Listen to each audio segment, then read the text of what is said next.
ഇപ്പോൾ നമ്മൾ ചെറിയ ചെറിയ കഷ്ണമായിട്ടാണ് ചെയ്യാൻ ഉദ്ദേശിക്കുന്നത്. നമ്മൾ ഇതിൽ വരച്ചത് കണ്ടില്ല, ഇതിപ്പോൾ വരയ്ക്കാൻ ഫ്ലിക്കറാവുന്ന പറഞ്ഞുകൊണ്ടിരുന്നത്. വീണ്ടും വീണ്ടും വരയ്ക്കും തോറും കൂടുതൽ വരയ്ക്കും തോറും അത് ഫ്ലിക്കറാവുകയാണ്.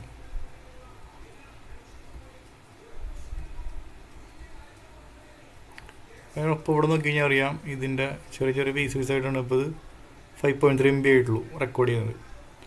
നമ്മുടെ കോഡ് ഇതാണ്. അപ്പോൾ ഇതിൽ ഇവിടെ പെയിൻറ്റ് ചെയ്യുന്നത് കണ്ടില്ല, ലൂപ്പ് ഇട്ടിട്ടാണ് ഈ ഷേപ്സ് എന്നുള്ളതിൽ ഓരോ ഷേപ്പ് എടുത്ത് പെയിൻറ്റ് ചെയ്യാം. അപ്പോൾ ഷേപ്സ് എന്ന് പറയുന്നത് ഒരു ലിസ്റ്റാണ്. അപ്പോൾ അതിനുള്ളിൽ കുറേ ലൈൻസിനെ ആഡ് ചെയ്തിട്ടുണ്ട്.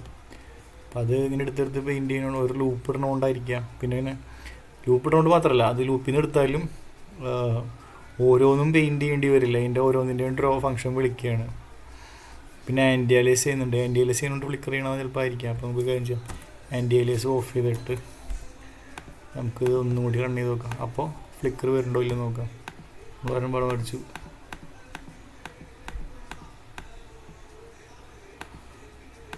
ഇത് ഇത്തിരി മോഡിഫൈ ചെയ്യാനുണ്ട്. നമ്മളിപ്പോൾ സെപ്പറേറ്റ് പോയിൻ്റ് ഇങ്ങനെ, അതായത് ഒരു ഇത് സ്റ്റാർട്ട് ചെയ്ത് കഴിഞ്ഞാൽ അത് ഇങ്ങനെയാണ് ഇപ്പോൾ ഉദ്ദേശിക്കുന്നത്. അത് നമുക്ക് വേണമെങ്കിൽ മാറ്റാം, ഓട്ടോ കാർഡിൽ വരയ്ക്കുന്ന രീതിയിൽ വേറെ ആക്കാം. ഇതിപ്പോൾ അവിടെ രണ്ടാമത്തെ പോയിന്റ് ക്ലിക്ക് ചെയ്ത് കഴിഞ്ഞാൽ അത് എൻ്റെ ആയി. ഈ വേറെ വേണമെങ്കിൽ ഫ്രഷ് ആയിട്ട് സ്റ്റാർട്ട് ചെയ്യണം. എൻ്റെ ഇത് കഴിഞ്ഞാൽ കഴിഞ്ഞു. ഇനി അടുത്തത് എവിടെ നിന്ന് സ്റ്റാർട്ട് ചെയ്യാം. ഇവിടെ നിന്ന് വേണമെങ്കിൽ ഇവിടെ നിന്ന് സ്റ്റാർട്ട് ചെയ്യാം.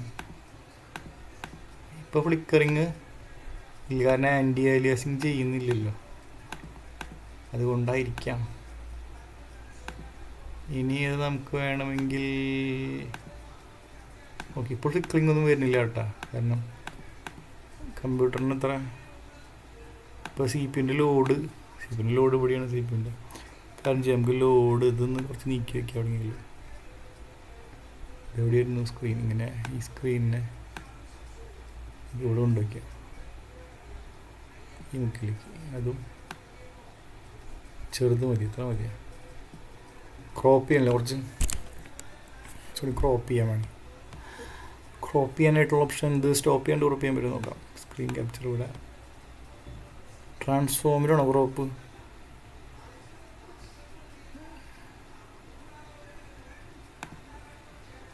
ക്രോപ്പ് ഫ്രം ലെഫ്റ്റ് ഉണ്ട്. ക്രോപ്പ് ഫ്രം ലെഫ്റ്റിൽ നിന്ന് വേണമെങ്കിൽ ക്രോപ്പ് ചെയ്യണമെങ്കിൽ ഇതിപ്പോൾ തന്നെ ലെഫ്റ്റ് സൈഡ് റൈറ്റിൽ നിന്ന് ഒരു 15 ക്രോപ്പ് ചെയ്തു. അങ്ങനെ ആവട്ടെ. ക്രോപ്പിംഗ് അത്ര ശരിയായില്ല. ഇതാണ് OBS സ്റ്റുഡിയോ. ഇതിൽ വഴിച്ചാണ് മിക്ക ആൾക്കാർ റെക്കോർഡ് ചെയ്യുക. അങ്ങനത്തെ സോഫ്റ്റ്വെയർ വെച്ചിട്ടാണ് സ്ക്രീൻ റെക്കോർഡ് ചെയ്യുക. അപ്പോൾ നമ്മൾ ഇതും ഒരുമിച്ച് കിട്ടും എന്നുള്ളതാണ് ഗുണം. ക്യാമറയും സ്ക്രീനും കൂടി ഒരുമിച്ച്. ഇത് ഇത്രയായിട്ടും ഫ്ലിക്കർ ആയിട്ടില്ല. ഇതിൻ്റെ പ്രോസസ്സിംഗ് പവർ ഇപ്പോൾ അറിയാം. സി പി യുൻ്റെ കണ്ട, സി പി യുൻ്റെ ഇത് ലിനക്സായുള്ള കുറേ ഗുണങ്ങളുണ്ട്. ലിനക്സിൽ നമുക്ക് പല കാര്യങ്ങളും എളുപ്പത്തിൽ ചെയ്യാൻ പറ്റും, അറിയണവർക്കില്ല. അപ്പോൾ ഇതിലിപ്പോൾ OBS സ്റ്റുഡിയോ ഇപ്പോൾ അത് 19% യൂസ് ചെയ്യുന്നുണ്ട്. സി പി യുൻ്റെ ഓർഡർ തന്നെ ആയിക്കോട്ടെ. അപ്പോൾ നമ്മളിത് വരയ്ക്കുമ്പോൾ ഇതിന് ലോഡ് വരുന്നത് നോക്കാം. ജാവ ആപ്ലിക്കേഷൻ, ഇതാണ് ജാവ ആപ്ലിക്കേഷൻ വരുന്നത്. അപ്പോൾ നമ്മൾ ഇതിൽ നിന്ന് പടം വരയ്ക്കുമ്പോൾ ജാവ ആപ്ലിക്കേഷൻ ഒരു ശതമാനം സി പി യൂസ് ചെയ്യുന്നുള്ളൂ.